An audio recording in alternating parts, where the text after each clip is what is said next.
All right, now we do it, folks. Bull Marcus 2205 numbers after the name. Wasteland Wednesday. We laid down that murder game. We're back on that Black Ops 3. Took a little Black Ops 1 hiatus last week. And honestly, I haven't played Black Ops 1 since then, but I'm looking forward to get back on it. Love myself some Black Ops sooner, but Black Ops 3 is where it's at right now. It's what's hot on the street, on the Nuketown. We're going to talk about Nuketown severely in this game, man. As you can see by the title, though, 77-4, my new highest kills, I guess, if we want to rank it that way. And I'm pretty happy about that, and I still consider the 76-0 game better. The O to me means so much, honestly. Like, it's so baller for me to just not die. Doesn't really matter what the kill total ends up being. The fact that I didn't die, to me, kind of supersedes that in all regards. But 77-4 was a good game over here, and it's the kind of stuff you can pull off on Nuketown, and that's why this map's been in every iteration of the game. And I kind of want to talk about not so much the evolution of Nuketown, but just how I felt about Nuketown throughout the years, man, because it's a map that I think is going to be carried over. And, hey, man, if Black Ops 4 ever exists, it might be Nuketown in it, man. I wouldn't be too shocked. We'll see if this Call of Duty's still around by then. I expect it is, but we'll know. I'll digress. The Call of Duty future and the evolution of Call of Duty is a topic for another day. Nuketown, though, man. Starting with the yellow and green buildings, man. Simple. I didn't like the original Nuketown. I was one of the few, probably, that when I'd see it on the map, I'd be like, yeah. I wasn't good on it, and I still am not good on it. When I go back and play Black Ops 1, I still am not good at it. I did a lot of soul searching on this map, on that map. I had SPAS classes. I had, MP5 classes. I tried to use my FAMAS on it. I tried everything I could on the damn map, and I never had a consistent method of success. There's only 2 maps that did that to me in the original Black Ops 1. Every other map, I felt like I could kick ass in some sort of level, way, shape, or form. But when it came to Hanoi, which just sucks, and when it came to Nuketown, couldn't do it. Couldn't consistently do it. Now, Nuketown, to me, when I look back at it, I think it wasn't really fitting to my playstyle. At that time, I was a lot more just sticking around a couple areas, staying up high, and just murdering people down low. Whereas now, I kind of move around a lot more and shuffle around and dive all over the place. But, I'm allowed to because of the movement system. Whereas in Black Ops 1, there wasn't really that much of a movement system. There was a couple casters that were running like Hussein. If you ever watched him play one of the old videos I got out here, dudes jump around and do things that my character couldn't. I told him, I was like, yo, my guy clearly ain't that athletic. Like, his character was a Black Ops 3 character. My character was like a World at War character. We ain't do movement. I struggled to get get prone. My guy was like, yo, by the arthritis in my knees, I can't get prone. So different kind of monster over there. I used to mortar this kill shit. I tried everything I could on the damn map, but I couldn't consistently play well on it. And the worst part is, hey, you'd play a long night, a 2, 3 hour, 4 hour session of Black Ops 1. You're going to play Nuketown 4 or 5 times, right? It's going to come up on the rotation. It's going to get voted twice. It always got voted twice. Black Ops 1, I was a firing range kind of guy. That was my map. And if you watch those murder games, the best games I got in Black Ops 1, firing range or even radiation. And radiation isn't really, I don't know, radiation wasn't really that kind of a map, but that I kind of expect to be happy and love and W about, but hell, it worked. I enjoyed it. So Black Ops 2 came around, bring back Nuketown.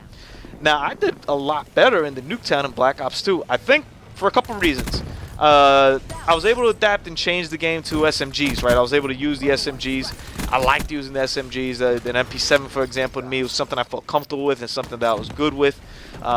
So I was able to move around a lot more than I did and play a little more ground and kind of enjoy the madness. I also liked using the Remington on that map as well. Should have gotten out of that gunfight. This is one I regret right here because this could have been a nuclear game if I hadn't messed that up. Either way, when the Remington, when I got good with that, all of a sudden it opened up a whole new avenue. And you'll watch. I got like 1 or 2 nukes just in Black Ops 2 with the Remy on Nuketown. Some amazing games that I had with the Remington on Nuketown was just beast. So I think the weapons kind of changed it for me. They also, I felt, made it a bit wider, just a smidge wider, and took out some lines of sight that kind of, hurt me. The wideness did allow for, those LMG camper guys to get you, whatever, but I could deal with that. That to me wasn't much of an issue. And then it was the kill streaks as well. I was able to get kill streaks a lot. I wouldn't say better. I got a lot of kill streaks in Black Ops 1, but I felt you could get more devastating kill streaks in Black Ops 2 you could Black Ops 1 which in turn you could roll, and you could also roll through streaks. So, you know, once I got that VSAT and once I got myself the escort drone and you know, what the Lodestar, like, is madness. Like, I'd come out of one and just go into the other. So Nuketown in that game became what I'd kind of call bearable. You know, I was able to deal with it and live with what Nuketown was. And then there was a Zombies Nuketown, which shouldn't go too much into this ranking, but I like the Zombies map Nuketown for what it was. You know, it wasn't that much of an intricate map. I enjoyed it because it was a simple, hey man, how high can you go on the rounds? You know, none of this crazy stuff that we do now. And I got a video tomorrow on the new Zombies map, and I really like it. It's up there as one of my favorites. But I mean, simplicity has gone out the window. You know, the getting past the rounds of the zombies is almost a minute detail at this point, which is kind of why I enjoyed what the Zombies map was in Black Ops 2. And then coming Black Ops 3, Nuketown map, which I really haven't played a lot of till recently, till they put it into playlist.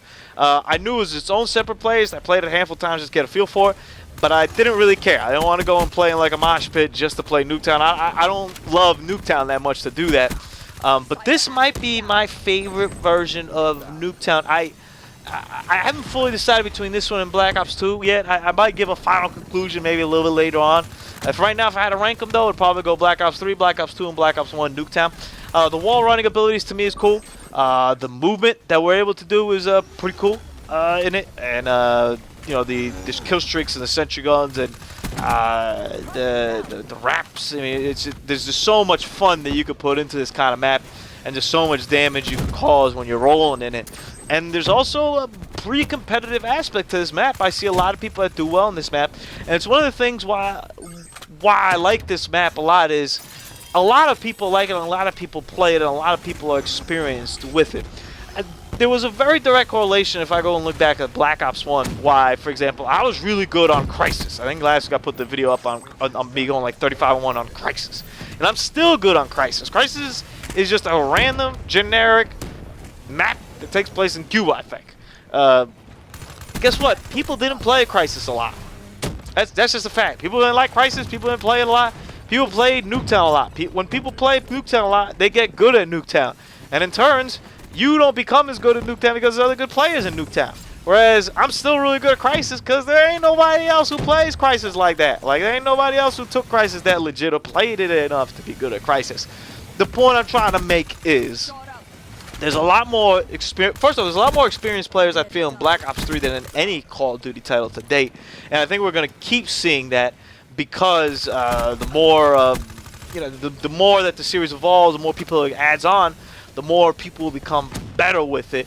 The entry level is higher every year in Call of Duty, and you'll see it in some maps like Nuketown. At this point, people are really good at Nuketown because guess what? It's the third time they're playing Nuketown. So if you change, you put a wall run here, you put a thing there, you can change a couple things and aesthetically and all about that jazz. But it still is Nuketown at the end of the day, and it's still fun. I'd be curious to see what you guys rank in terms of your order of Nuketown, man. Not necessarily does have to be a favorite map. I think Fire Range, for example, would still be up there as one of my favorite maps. The Jungle is still up there as one of my favorite maps. We're talking the original Black Ops 1 day. Slums. I like Slums a lot better than I like Nuketown, for example. There's a lot of maps that I like better. I like Rush a lot better than I like Nuketown. But in terms of ranking Nuketown, or ranking Nuketowns, I'd go 3, 2, Zombies 1. Throw the Zombie 1 in there, man, because the Zombie wants some love, man. 77-4, though. I think that's what that says over there. It's really small on my screen, man. Your boy Marco. Subscribe to the channel. Love all the videos. Deuces.